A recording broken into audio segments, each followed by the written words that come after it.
Church, I start with this very profound word sa umaga pong ito. At hope po, lahat po tayo makakuha. Sabihin mo nga, makakuha ng word na galing po sa Panginoon. So I believe, tandaan niyo po ito, church, I believe that your investment to create impact is your transformation. Yun pa lang, pwede na po tayo mag-closing prayer. Amen. Ulitin ko po, I believe that your investment to create impact is your transformation. Mahalaga ang iyong pagbabago. There is so many people out there, needs people, sabihin mo nga, needs people who have experienced real change in their lives. Example, your family, your loved ones, friends, workmates, sila po ay nag-aantay ng totoo mong pagbabago. Ba't po nalungkot kayo? Sige nga, tingnan mo yung katabi mo. Meron ka bang nakikitang pagbabago sa kanya?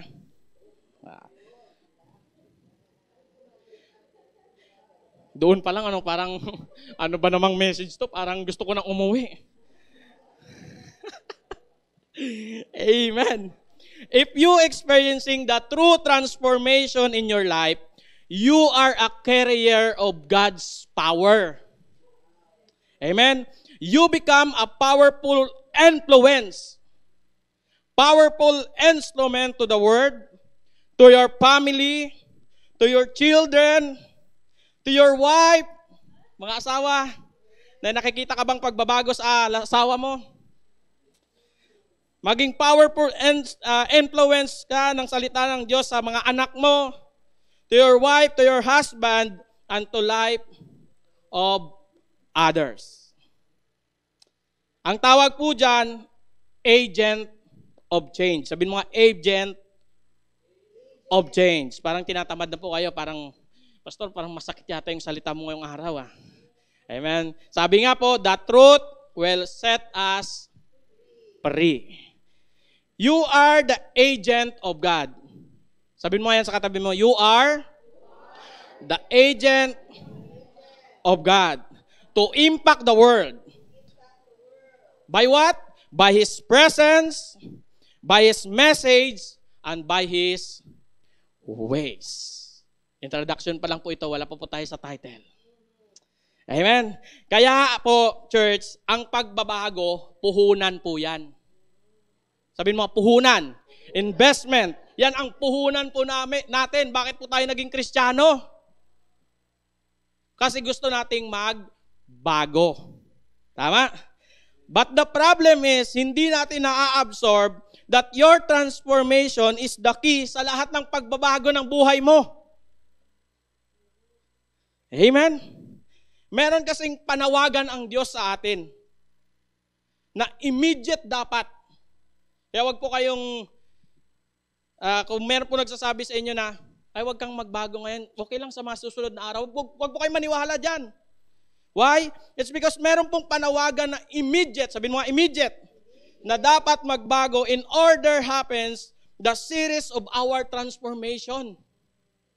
Kung gusto mo makaranas ng series of transformation sa life mo, kailangan mo ng transformation. And that's why, here's our topic for today, church. Pakibasa nga, the urgency to change. Come on, can we give a clap of offering our Lord Jesus Christ? The urgency to change. Urgent means immediate. Sabi mo, immediate. Immediate action or attention. Ito po yung ating text. This is very familiar text po sa inyo kasi for how many years, months na ito yung naging topic natin. So, Mark 1 verse 17, ito po yung first calling ng disciple po ni Jesus. Simon, come on. Simon, sino ang tinatawag po dito ang first disciple? Simon, come on. John, come on, sino ang first disciple na tinatawag dyan ni Jesus? Yeah. James, John, Andrew, yan ito yung first calling ng Panginoon sa kanila. Ito yung verse po na ito. Mark chapter 1 verse 17, and Jesus said to them, "Follow me, and I will make you become fishers of men." Follow me, and I will make you become fishers of men. Ano pong ibig sabihin nito? God called them to another level of their life. Amen? From mangingisda to mangingisda ng tao. To impact the world to become a fishers of men. Yan po ang panawagan ng Diyos sa kanila. Sa itong disciple na ito, na unang tinawag po ng Panginoon, ang panawagan sa kanila, ni Lord sa kanila, "Follow me and I will make you become fishers of men." But church, kailangan mangyari ang salitang "I will make you." Nagigets niyo po ba? Follow me, dahil ang kasunod yan, I will make you, gagawin kita. I will make you so that they can become. Pansinin niyo po ang dalawang word na yan. So that they can become influencer. Sabi mo, influencer. Or God agent to change into His world. So gagamitin sila ng Panginoon. So dapat mangyari ang I will make you so that they can become. And next verse, immediately, diyan ko po kinuha yung ating title. Urgent to change. Urgency to change. Immediately, they left their nets and follow Jesus. Net po dyan, ibig sabihin po ng nets po dyan, their old life. Immediately, they follow Jesus. Iniwan ang dating buhay at sumunod kay Lord. Pero ang ginawa nila, immediate na iniwan. That's why our topic is urgently to change. Meron pong song dito, ito po ay Tagalog song. Sino po dito yung mga 1980s? Isa lang po ba? 90s ka ba, Bishop? 80s, sige nga po, taas kamay ng mga 80s. 1980s pinanganak. Yeah, mga 1980s, 70s. Ang song 70s, 80s. Ito po yung mga panahon po ninyo, itong kanta na ito.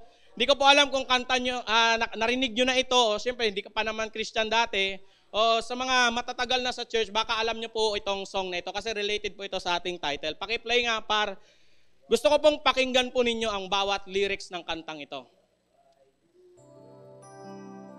Di ba? Alam nyo na? Ibit yan ba, sir? Yan. Bawat lyrics po unawain po ninyo.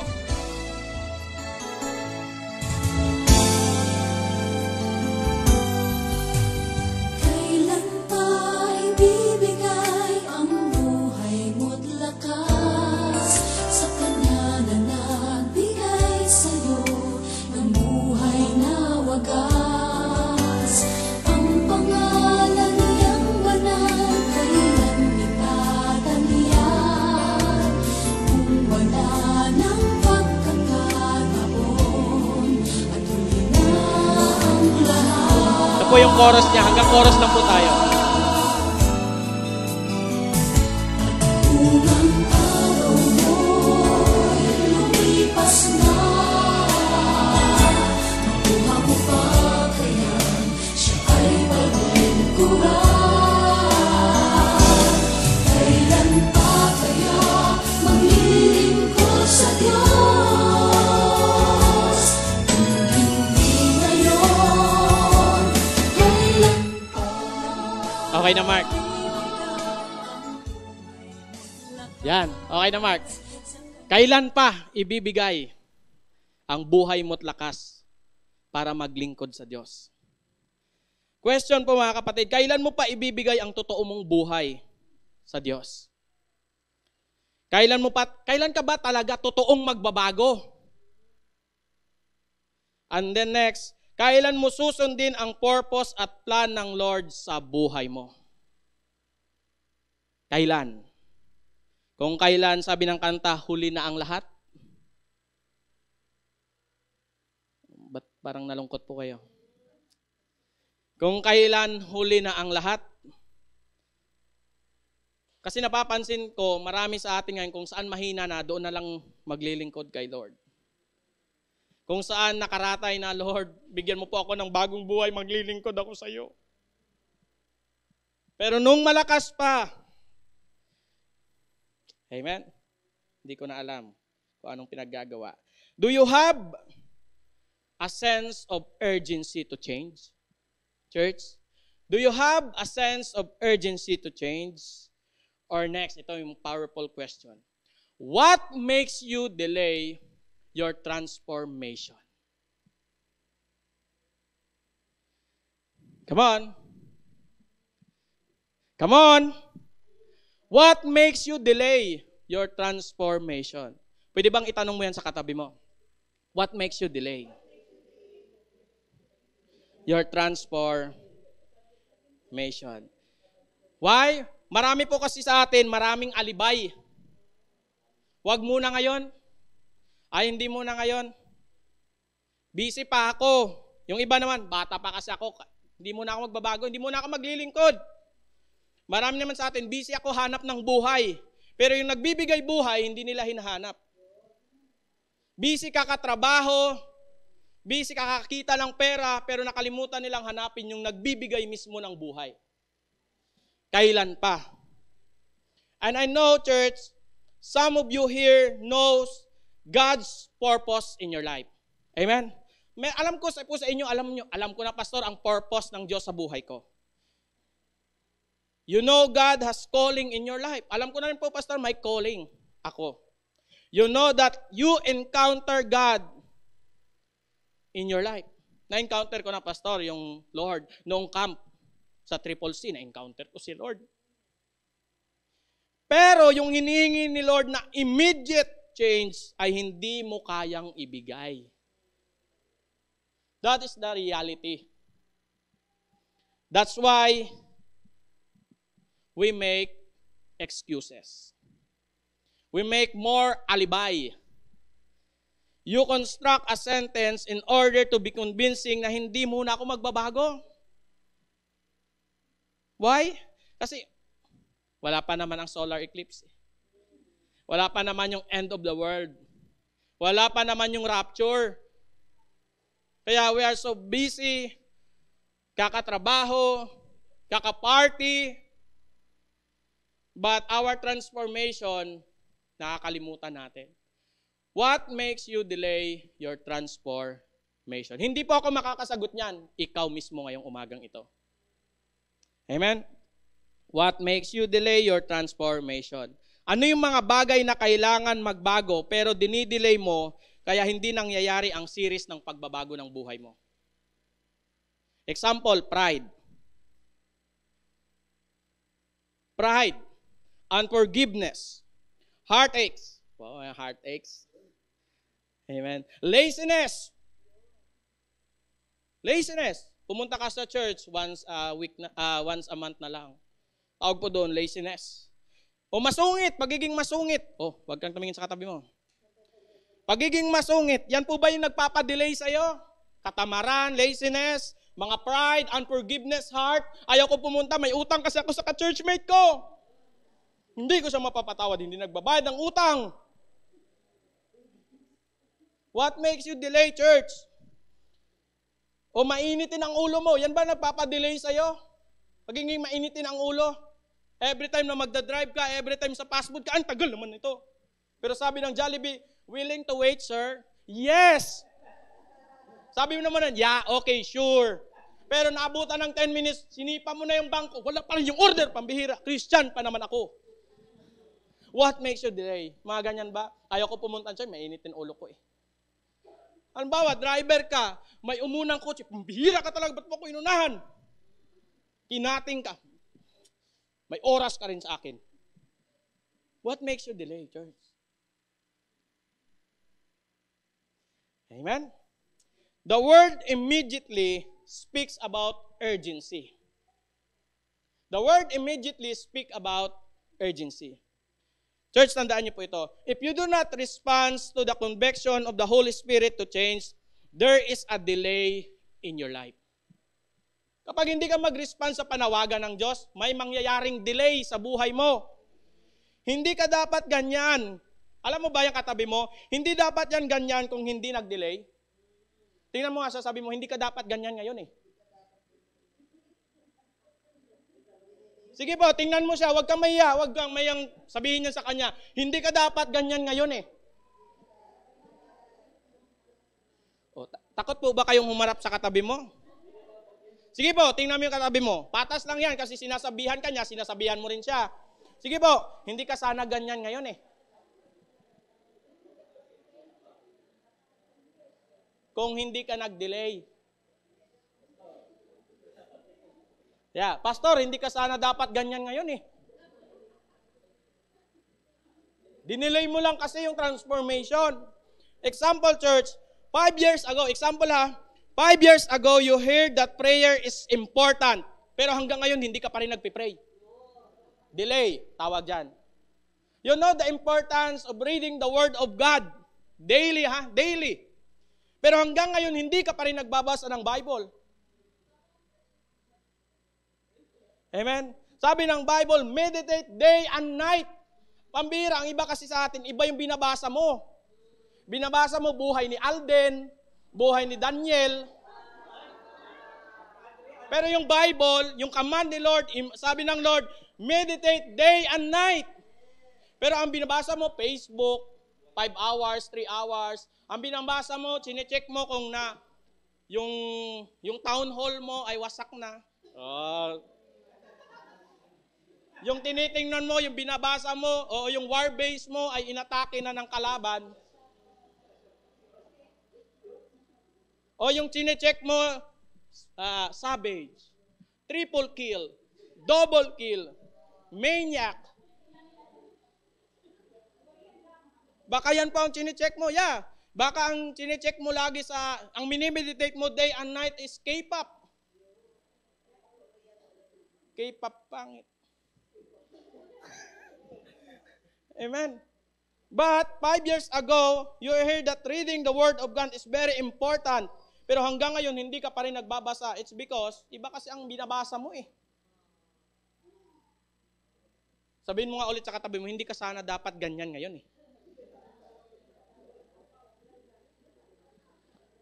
Pero nakakalimutan natin, church, tandaan nyo po ito, hindi ka pumupunta ng simbahan para tumagal sa simbahan.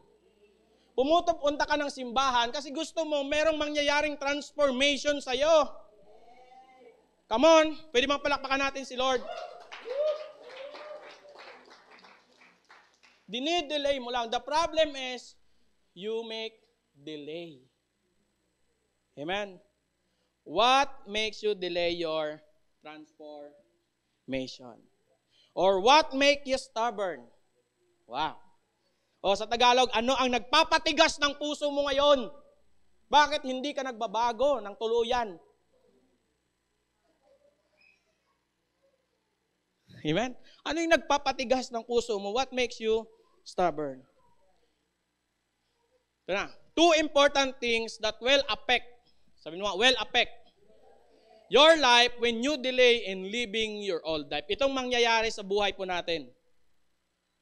Kung lagi po tayong delay ng delay. The more you delay in living o pag-iwan ng old life, it will delay also, number 1, the formation of your life. Actually, marami pong mangyayari kapag tayo ay delay ng delay. Pero itong dalawa ito, pinili ko, ito ang pinaka mangyayari sa life po natin. Number 1, the formation of our life. Pag sinabing formation, yung paghubog ng Diyos. That's why sabi dyan, follow me. Speak your formation. Sa verse nating binasa kanina, sabi ni Lord, follow me. Sabi niya sa kanyang disciple, ang ibig po sabihin ng follow me, ipo-form ni Lord ang kanilang buhay. Follow me. Why? Sabi doon, so that God create you to become a person that God wanted you to be. That's why merong panawagan ang Diyos sa iyo at sa akin na urgent na dapat magbago tayo para merong mangyayaring shaping. Yan. Sabi mo, shaping. Pero ang nangyayari sa atin, shipping. Shipping ng Amazon, shipping. Di ba? Pero shaping, walang nangyayari. Bakit? So that God starts shaping our life. That's why merong panawagan ang Diyos atin, follow me. Follow me. Sabi ng Lord, immediately, sabi ng Bible, they follow God. So that God start to form your life. Kaya kailangan immediately iwan natin yung dati nating buhay para mangyari ang formation ng buhay po natin. Kaya huwag kang magtaka kung ikaw sobrang tagal na sa church pero wala pa rin nangyayari sa buhay mo. Why? It's because, yan ang tanong sinusunod mo ba talaga si Lord ng totoo? Amen? Remember this, church, the most important in our life is the shaping of our life. Amen? That is, tawag po dyan is destiny. Destiny. Kung nagpapahubog ka ngayon, magdidetermine po yan ang iyong destiny. Amen?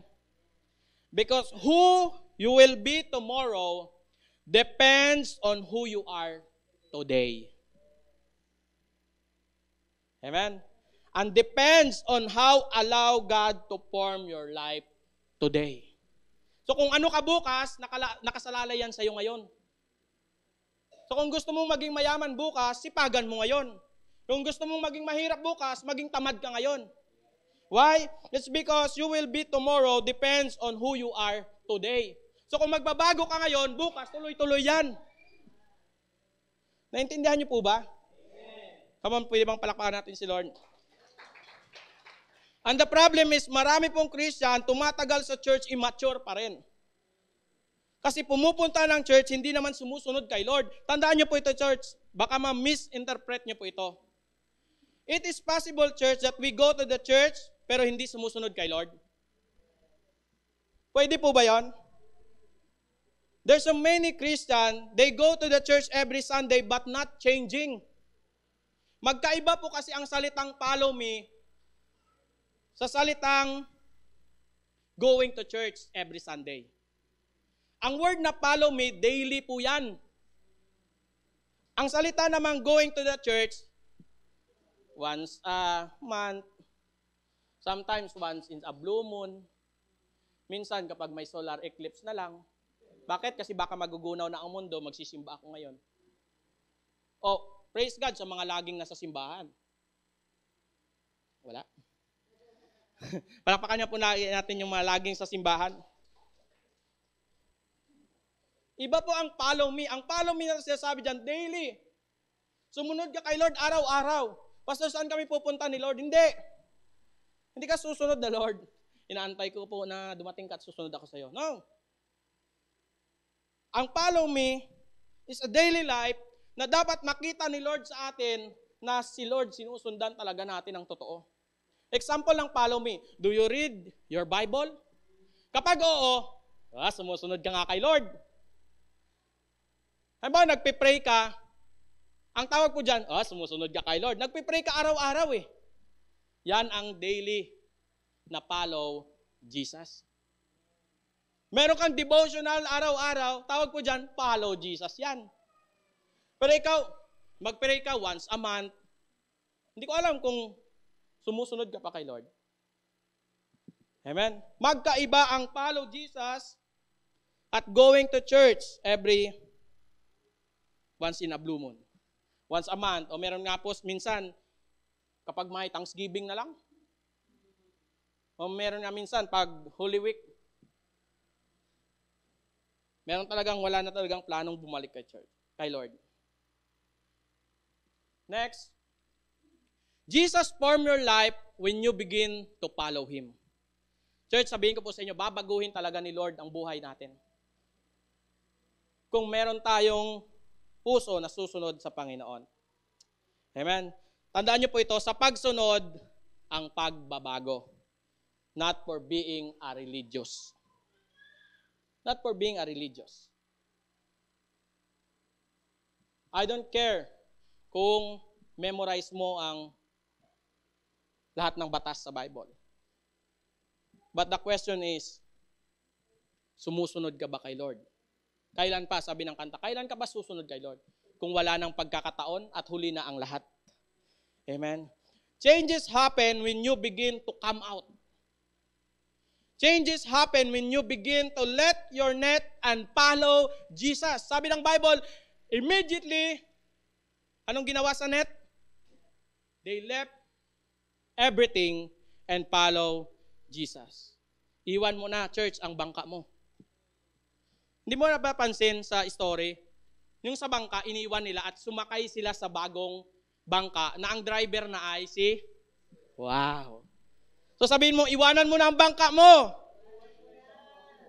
And that boat, yung boat na yan, there is a cycle in your own boat. Hindi mo ba napapansin? There is a cycle in your own boat. Cycle of what? Defeat. Cycle of what? Addiction. Cycle of what? Pride. Cycle of unforgiveness. Cycle of pagkakuripot. Yeah, kasama yan sa boat natin na kailangan nating i-let go. Come on, somebody, church, na kailangan natin i-let go. Cut the rope. Kasi para tayong mga bangka na may tali, na hindi tayo makaalis-alis. It's time to cut the rope. Kailangan mo nang putulin yung lubid mo para makaarangkada ka. And that lubid is your transformation. Magbago. Sabihin mo, magbago. Kung tamad ka kahapon, wag ka nang maging tamad ngayon. Please. Sabi ni Paul, I urge you. Wow. Di ba? Namamanik ako sa inyo. That's why the Bible, nagpupush siya na, bakit ako magbabago? Why? It's because merong mangyayari kasi. Merong mangyayari. Just like my testimony. Hindi ako nandito ngayon kung di ako nagbago nung nakaraan. Amen? Alam nyo naman yung testimony ko. Di ba? Alam nyo ang testimony ko. Buhay ko. Lahat naman ng testimony, buhay natin sira. Lahat ng testimony, kumikupit ako dati. Di ba? Grabe itong mga lalaki, papugi-pugi, pero nangungupit din yan. Dati. Pag ganun-ganun. Hindi ako yan. Pero naranasan nyo ring mangupit dati. Oh, di ba? Naranasan mo ring magsugal. Naranasan mo ring mambabae. Naranasan ko po yung lahat. Kung mas matindi ka, okay, ikaw na. Pero ako, kung salitang pambababae lang, naku.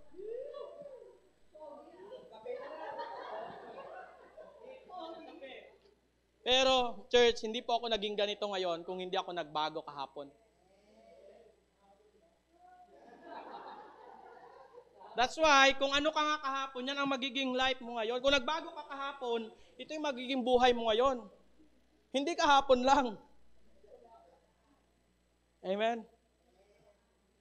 Nakaraan, yeah. Hindi ka nagbago nung nakaraan, hindi ka magiging ganito ngayon. Yan po yung pinaka-point. So, kailangan mong putulin ang rope na pumipigil sa'yo, bakit hindi ka nagbabago. As you follow Jesus, you will become what He wants you to become. Amen? God said, follow me. Why? It's because merong great plan ang Diyos sa life nila. Sabi mo, great plan. Yan po ang number 2 po natin. The fulfillment of God's plan for your life.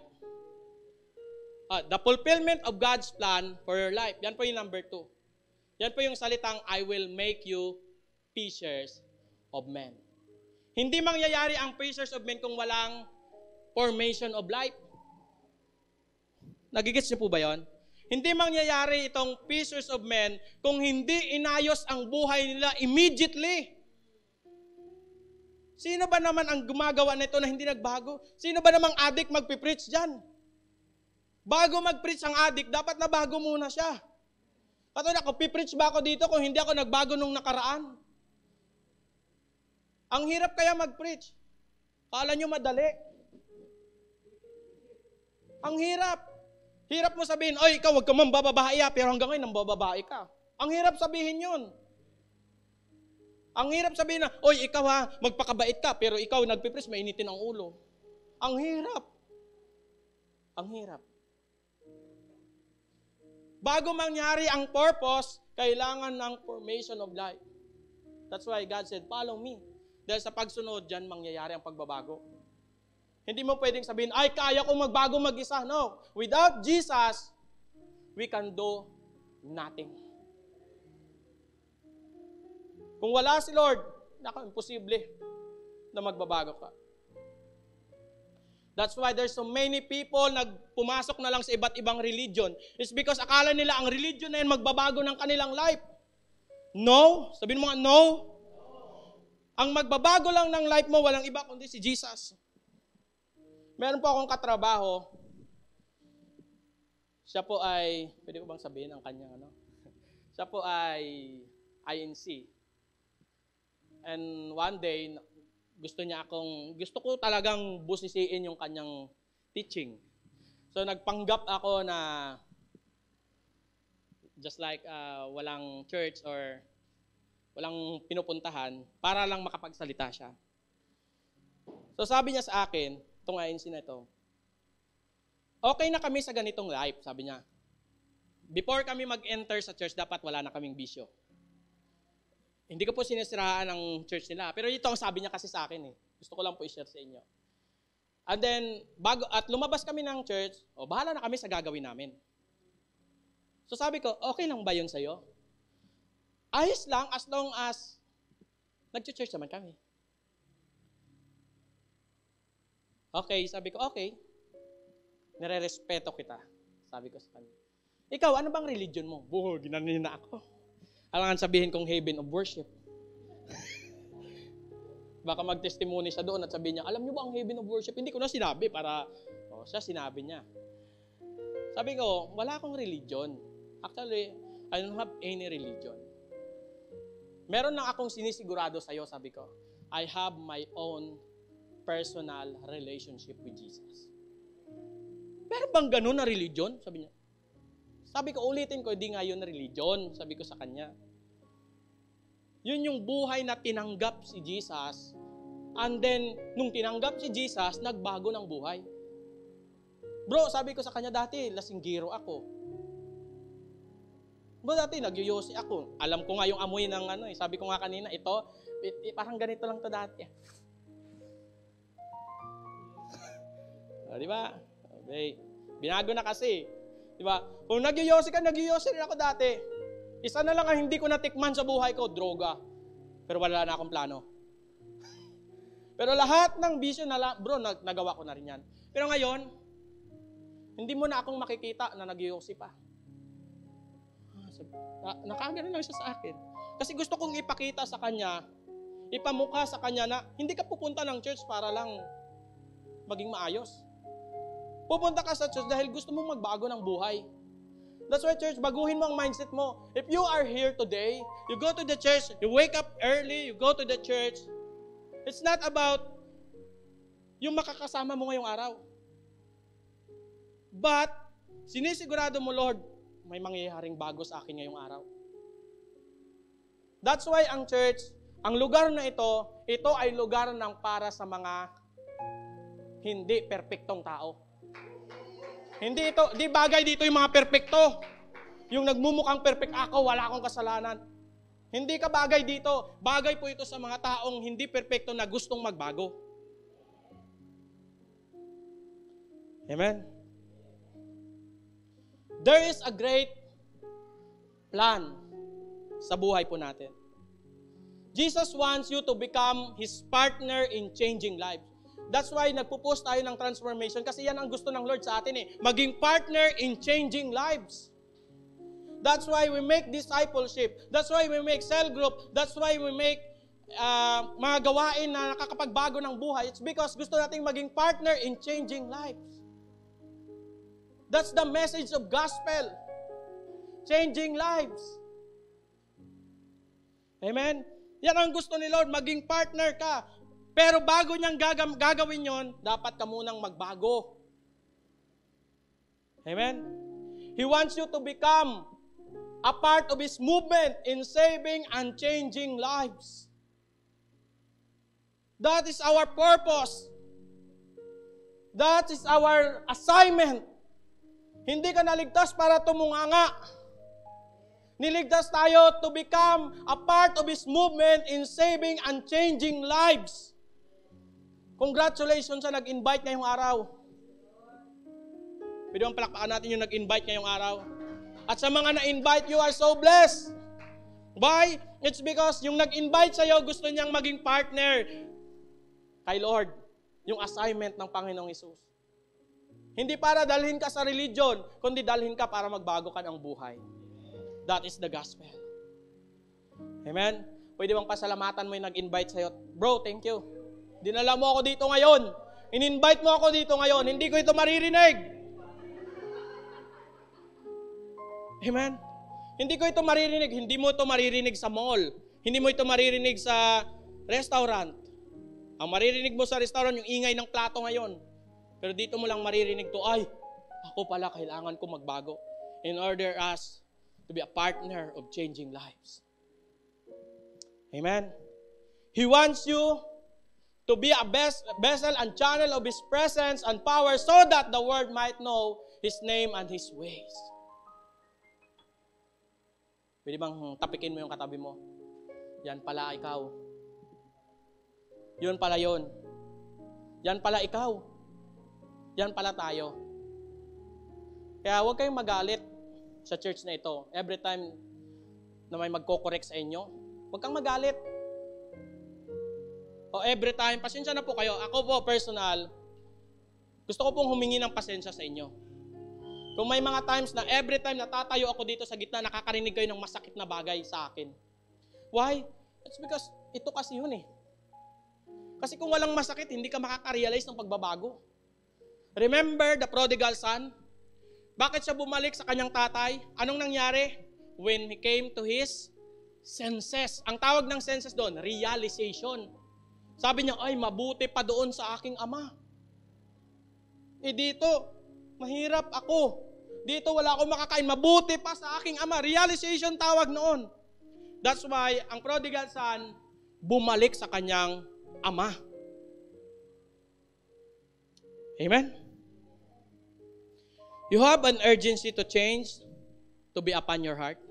Church, to have this urgency to change, to be upon our heart, before I end, kailangan po natin gawin ito. Wala na po dyan. Kailangan po natin itong gawin.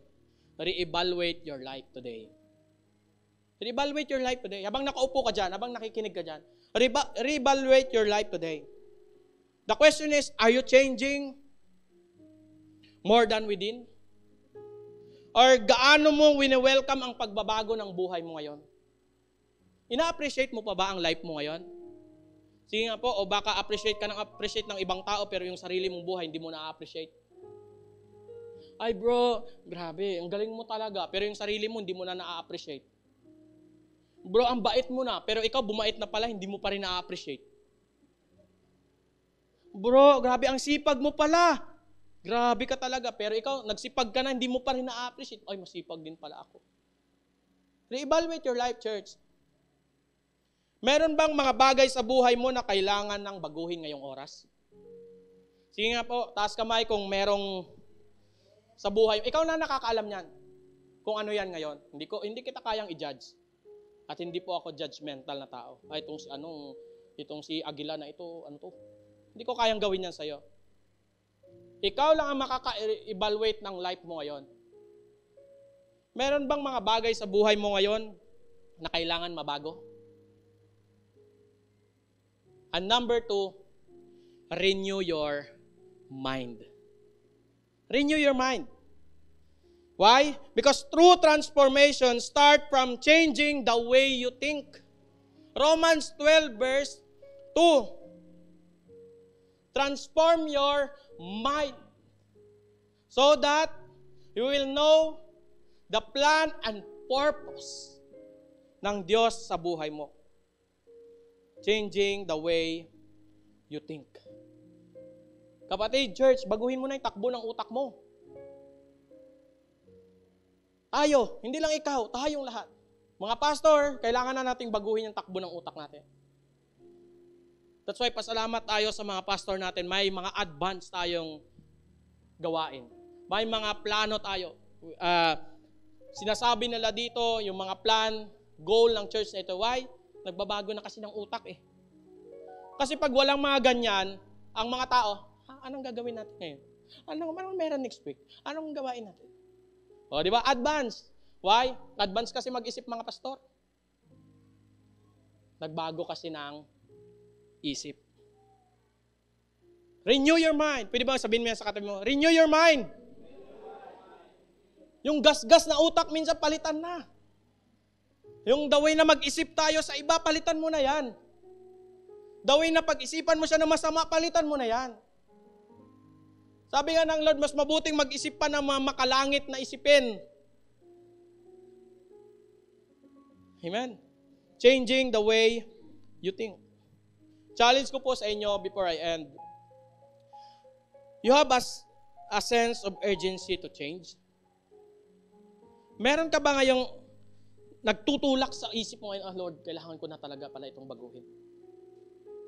And before I end, before tayo mag-pray, the best way to deal sa mga bagay na gusto nating baguhin, walang iba kundi sa altar. Alam niyo ba si Moises, way back sa Old Testament, every time po nakakausap siya kay Lord, anong ginagawa niya? Come on! Anong ginagawa ni Moises? Nagbe-build ng altar. Kasi sa altar, doon siya tatagpuin ng Diyos. Doon siya tatagpuin ng Lord. Doon siya kakausapin ni Lord. Every time nagagawa siya ng altar. At sa Old Testament, lahat ng gumawa ng altar, minute ng Diyos. Kinausap ng Panginoon. Yes. Kinausap ng Diyos. Bakit? Kasi ang altar, mahalaga sa Panginoong Hesus. At ito, every time na meron pong nagpapapunta sa harap, ito po'y nagre-represent ng altar ng Diyos. Hindi ito altar na luluhuran mo talaga na. Nagre-represent po ito ng altar. Na every time na pupunta ka ng altar, dyan ka tatagpuin ng Diyos. Kaya every time na may panawagan, okay church, kung gusto mong pumunta dito sa pan, huwag ka nang pahiya-hiya. Kasi iba shy type. Ay kasi, pag manalangin kasi si ganito, katagal-tagal. Eh, hindi na ako pupunta doon. No? Baguhin mo na nga ang takbo ng utak mo. Pasalamat ka nga, may nagpipray sa'yo dito sa harap. Ibang simbahan, pag amen, labasan na lahat. Yung ibang simbahan, peace be with you, paglabas na, wala na. Pero dito, pasalamat ka, may nagpipray sa'yo kahit gatagal yan. Mag-alala ka kung wala nang nananalangin sa'yo. Amen? Pwede mong palakpakan natin si Lord. The last, have the sense of urgency in living your old life so that you can follow Christ to the fullest. Amen? Amen? Ano ba naman, Bishop? Eh, wala na akong schedule ngayong month. That's why tinotodo ko na ito. Amen? Sometimes sa life natin, may mga mahirap i-give up. Right? But God challenged you today. Immediately, they left everything and followed Jesus. Pastor, hindi ko pa kaya ngayon. Kayanin mo! Pastor, parang mahirap. Kayanin mo! Kayanin mo. Why? Because merong promise. Merong promise. Hindi ka magbabago dahil para lang sa sarili mo. Magbabago ka dahil nakasalalay sa iyo yung ibang tao. Amen? Paglabas mo dito sa church, your family is waiting for your transformation. Your workmate, your workplace, waiting for your transformation. Your husband and wife, waiting for your transformation. Kung ikaw asawa kang mainitin, paglabas mo dito mamaya, hindi ka na mainitin ang ulo. Kung ikaw asawa kang tamad ngayon, uuwi ka ng bahay mo, maglilinis ka na. Wow! Sabi ng asawa mo, anong himala? Diba? Di ba? Kung dati ikaw lalaki na hindi ka naglalaba, ngayon maglalaba kapag uwi mo. Bishop, naglalaba ako. Ako nga halos naglalaba. O, di ba? Yung mga ginagawa ko na, sinasabi ko na sa inyo. Para yung asawa ko, wala nang ibabalik sa akin. Oy, ginawa ko yan. Nag-vacuum ako. Nag-mop na ako nung nakaraan. O, hindi niya masasabi sa akin, galing mo sa harap, di ka naman nagbabacuum. Oy, nag-vacuum ako. Yung mga sinasabi ko sa inyo, ginagawa ko na ito. That's why malakas yung loob kong sabihin ito sa inyo. Oh. Kung hindi ka naglalaba, maglaba ka na. Boy, mahiya ka naman. Kaya mo, asawa mo pa ang naglalaba. Grabe ka naman, pati brief mo. Sarap batukan, ano? Amen? May nag-aantay ng pagbabago sa labas. Amen? Hindi ka lang dapat dito magaling sa church. Hindi ka lang dapat dito magaling. Ang totoong Christian, paglabas ng pintuan na yan. Ang totoong Christian, paglabas ng pintong yan, yan ang totoong buhay Kristiyano. Kasi dito sa loob, kaya mong itago yung mga pangit. Hi bro. Di ba? Pag ganun-ganun ko, hi sis. Pero tinatago mo yung sama ng loob sa kanya. You want more? Di ba? Pahag-hag ka pa, hi sis. Oh, may pabeso-beso ka pa. Kasi dito sa church, kaya mong itago yung totoo mong ikaw. But the reality, paglabas mo ng pinto, yan ang totoong ikaw. Kaya sometimes, si Satanas, sumasama na lang kahit sa church eh. Pabaganon-ganon pa, sabi ni Satanas, oh.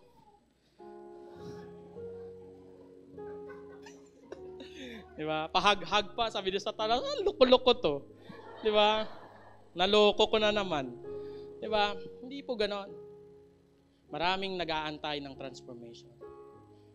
Kahit hindi ka na mag-share ng gospel, makita lang ng pamilya mo nagbago ka, may encourage sila na, ano kayang church ang pinupuntahan nito? Ba't nagbago to? Diba? Kahit, pastor, ayaw ko na. Hirap kasi mag-preach eh. May mga reality na ganito. Kahit hindi na nag-preach, nakita lang ng pamilya na nagbago, nadala niya yung pamilya niya sa church. Oh. Baka nga, ikaw na lang inaantay. Don't delay, church. Huwag mo nang i-delay. Kung gusto mo namang magbago ngayon, kaya naman eh. Huwag kayong maniwala sa kanta na gusto kong bumait pero di ko magawa. Huwag kayong maniwala doon. Kaya nga doon na sa kanta, gusto kong bumait pero hindi ko nagawa. Paano ka babait? Di mo naman ginagawa. Amen? O, tama na, baka abangan nyo na ako sa labas. Sige po, makakatayo po tayo lahat. Come on, pwede ba palakpakan natin si Lord? Hindi po tayo mag-e-end na malungkot. Lalabas po tayo ngayong araw na meron pong kagalakan sa puso. It's because yung katabi mo mayroon pong magbabago sa buhay niya, sa puso niya sa oras na ito. Hallelujah.